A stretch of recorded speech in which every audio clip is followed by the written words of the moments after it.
TV game shows have been extremely popular for over half a century. There's always been something captivating about watching ordinary people answer trivia questions or display a unique skill under immense pressure. These shows are dramatic, sometimes comedic, but always entertaining. Viewers at home could play along and experience the struggles and triumphs with the contestants. Huge cash prizes are almost always involved, and there are few motivators to humans as great as money.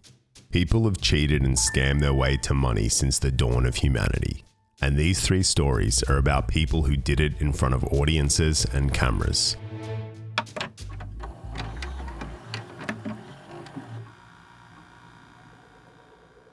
Who Wants to Be a Millionaire was one of the most popular TV shows in the UK when it first aired in the late 90s. At its peak, it was pulling in almost 20 million viewers each episode. The concept was simple. Contestants would be asked a series of increasingly difficult multiple-choice trivia questions. The more questions they answered correctly, the more money they would win. It was the first TV game show to have a prize as large as £1 million.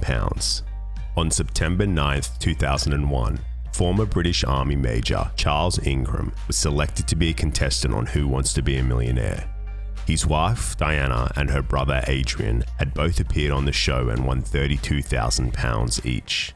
Diana and her family were obsessed with Millionaire and were active members of various online forums where game show enthusiasts would share advice.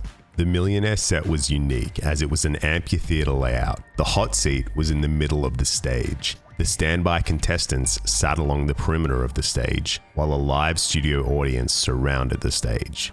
Charles's wife Diana was in the audience watching. Charles had finally made it to the hot seat after 2 failed attempts at fastest finger first, the preliminary game the contestants must win for a chance to play for the main prize. Charles answered the first 5 questions with little difficulty and secured £1,000. The lights dimmed and the music slowed down for the next stage of questioning. On question 6, Charles had to use his Ask the Audience lifeline, then use his Phone a Friend lifeline on the very next question. Okay, Charles has got... Ah! God, no. A klaxon signified the end of the episode and filming was over for the day. Charles would return the next day to continue playing and filming. Producers didn't believe Charles would go much further as he had used 2 of 3 lifelines quite early in the game.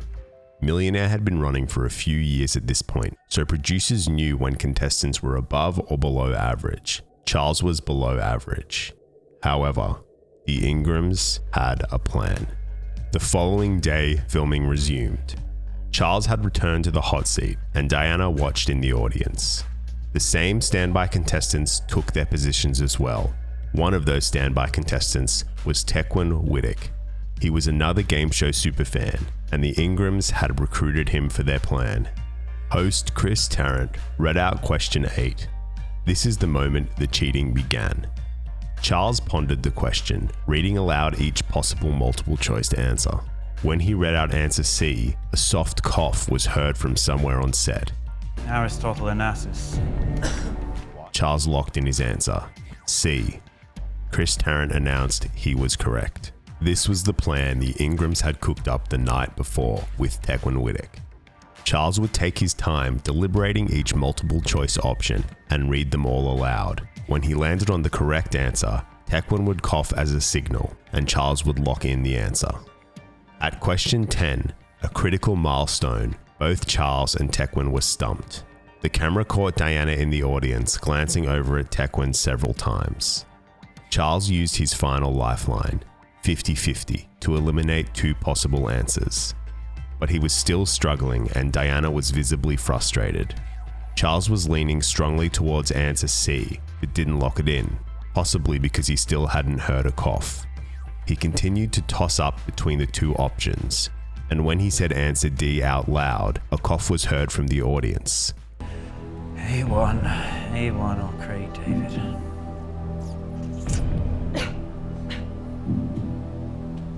It was Diana. I'm going to go for A1. Yep. Final answer. No. I mean, I'm 80% of the time I'm wrong when I guess, so No, I'll go Craig David. Yeah. Final answer. I'm going to guess Craig David. Charles did a complete 180 and locked in D. You just won £32,000. Alarm bells were ringing for producers. Charles's manner of deliberating between all the answers, leaning toward one answer then suddenly flipping and locking in the correct answer, was simply not normal. He didn't exhibit any of the normal body language either. Sound technicians were alerting producers of unusual patterns of coughing, but filming proceeded. Charles continued getting each question right. Producers knew something was off, but couldn't pinpoint exactly what. Charles and Tecwen were also both getting more confident in their system. Other standby contestants claimed that Tecwen would whisper to his neighbor and ask what the answer to the questions were.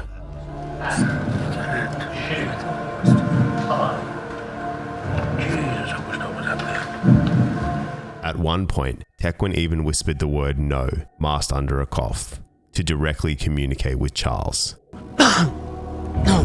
Charles Ingram would go on to answer all 15 questions correctly and win the £1 million. Behind the scenes, it was chaos. The crew and producers knew some form of cheating had just occurred and didn't know how to react to Charles's supposed win.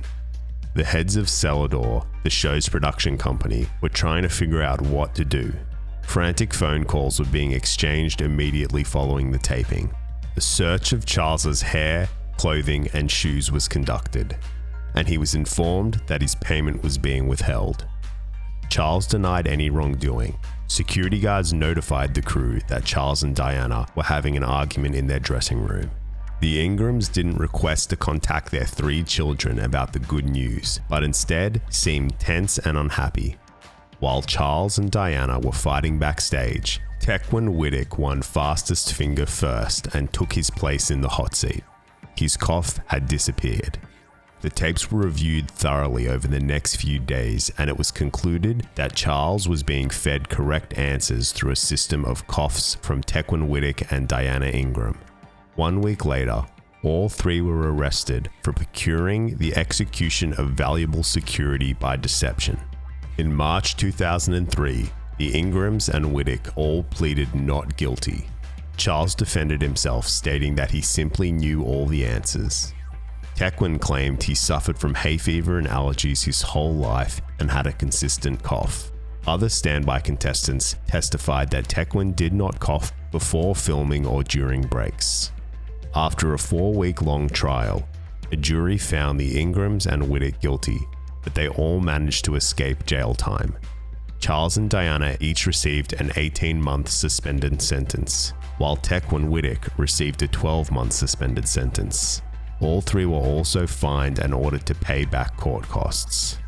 Before we get into the next story, please consider subscribing and giving this video a like. In the 1950s, television became ubiquitous across American households. Quiz shows quickly became the most popular TV genre. On nights that popular shows were on, the streets were silent because everyone was at home watching. People who had won large amounts of money became instant celebrities and would even land brand endorsements. These quiz shows all had major sponsors who could pull strings behind the scenes. They would let shows producers know if certain contestants were popular or unpopular because their sales would be affected. Eventually, producers would begin to manipulate the questions and rig the shows to keep popular contestants around for as many weeks as possible and keep the sponsors happy. The game show 21 aired on NBC from 1956 to 1958. 2 contestants would compete against each other to correctly answer enough trivia questions to score 21 points. When the show first aired, the game was played honestly, but the contestants failed to answer most questions. The show's sponsor, Geritol, demanded changes to boost the show's ratings. As a result, 21 would become the first show to completely script and choreograph all of their broadcasts. Not only were contestants told all the questions and answers, but they were coached on body language and told exactly when to touch their face or hesitate to appear stressed. They were also told when to answer incorrectly on purpose. Herb Stempel was a middle-class city college student from New York when he joined 21 as a contestant. The producers gave him a Marine-style haircut and a shabby, ill-fitting suit to make him look like a poor GI. The show cast him to be an underdog. They told him when to pause, when to start breathing heavy, and when to mop his brow. Herb Stempel recalls that he would sit down with the producers in their office each week and they would show him all the questions and answers and rehearse all of his movements. As the weeks went on, Herb Stempel kept up his winning streak. His celebrity also grew. He received fan mail, strangers began to recognize him on the street, and his family, friends, and college professors were all proud of him. However, his ratings began to drop, and the sponsor and producers of 21 knew it was time to find a new star. Herb Stempel agreed to take a dive and end his run on the show in exchange for a job in television. Charles Van Doren, an English instructor at Columbia University, was selected to be Herb's successor. Over the next 6 weeks, Charles was portrayed as the classy intellectual with a family of well-known writers. The lines had been drawn and Charles was the new hero of the show. Week after week, producers would make sure the competition was close and would result in draws. On December 5th, 1956, host Jack Barry asked Herb Stempel the question, "What motion picture won the Academy Award for 1955?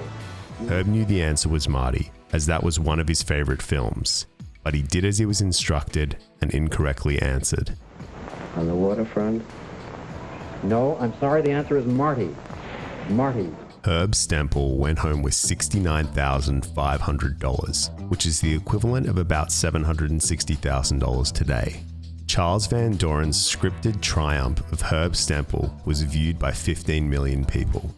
Charles stayed on the show for 4 more months, armed with correct answers provided by producers, and he became one of the most beloved celebrities in the country. He went home with a total of $129,000 in winnings, which is equivalent to $1.4 million today. He graced the cover of Time magazine and signed a $50,000 a year contract with NBC's Today Show. Meanwhile, Herb Stempel never got the TV job he was promised and faded into Charles's shadow. Herb was resentful and wanted to whistleblow, but journalists were concerned about getting sued for libel. However, concrete evidence of rigging had been discovered on another game show, Dotto, and Herb was finally taken seriously. The floodgates opened and game shows were being exposed and taken off the air. In August 1958, a grand jury convened in New York City to investigate the allegations of fixing game shows. At the time, fixing a game show was not technically a crime. Producers of several different game shows denied the allegations. Former contestants were called to testify, but didn't want to ruin their reputations, so many of them denied being coached or given answers. A prosecutor on the case estimated that of the 150 sworn witnesses, only 50 told the truth. After a 9-month grand jury, no indictments were handed down and the judge sealed the report. Congressional hearings began on October 6, 1959, and Charles Van Doren confessed to the deception he took part in. Charles, along with a producer and 17 other contestants, were charged, arrested, and convicted of lying under oath to the New York grand jury. They all received suspended sentences and didn't spend any time in jail. Congress amended the Communications Act to prohibit the fixing of televised contests of intellectual knowledge or skill, and President Eisenhower signed the bill into law on September 13, 1960. Michael Larson was an ice cream truck driver from Ohio who was obsessed with TV game shows. In the 1980s, he had set up several TVs in his living room so he could watch multiple game shows at once. One of his favorite shows was Press Your Luck on CBS. It was a high-energy show that involved 3 contestants who would answer trivia questions for the chance to spin for prizes on the big board. The big board consisted of 18 tiles and rotated through cash prizes and other prizes such as holidays and jewelry, as well as whammies.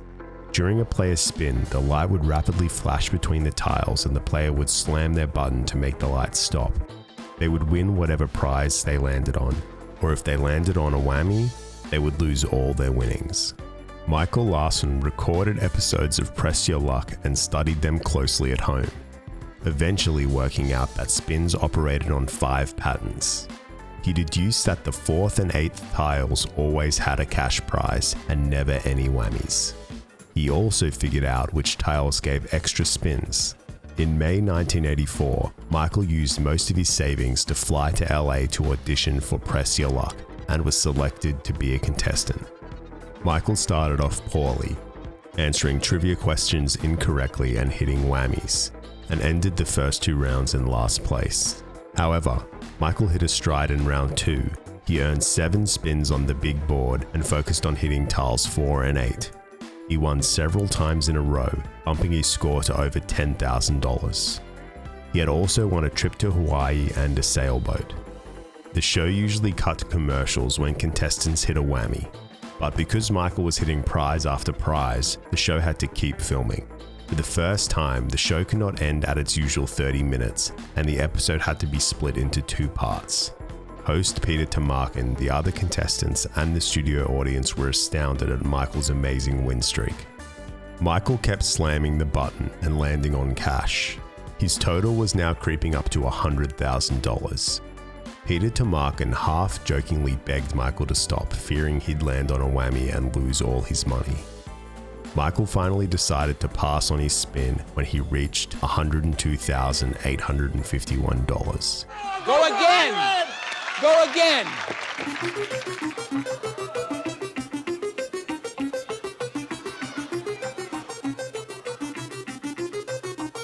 You can hear a pin drop. 5,000 and a spin! You're gonna cash him! I don't even know who the game. Maybe 4 spins later.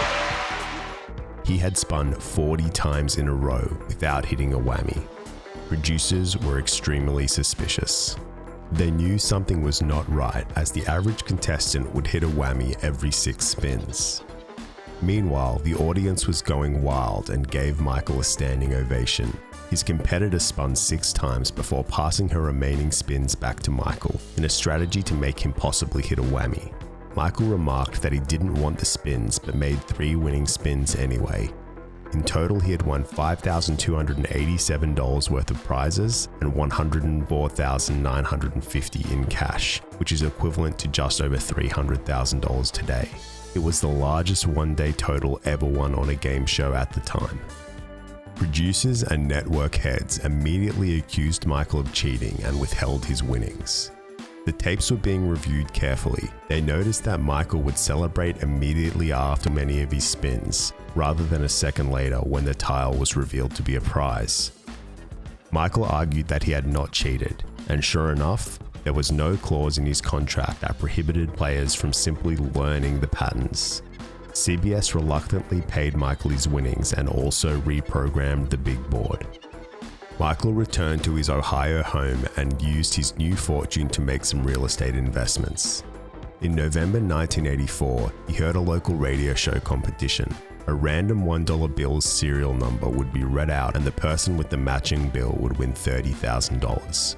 Michael withdrew his remaining winnings in $1 bills and examined each one over the course of several days.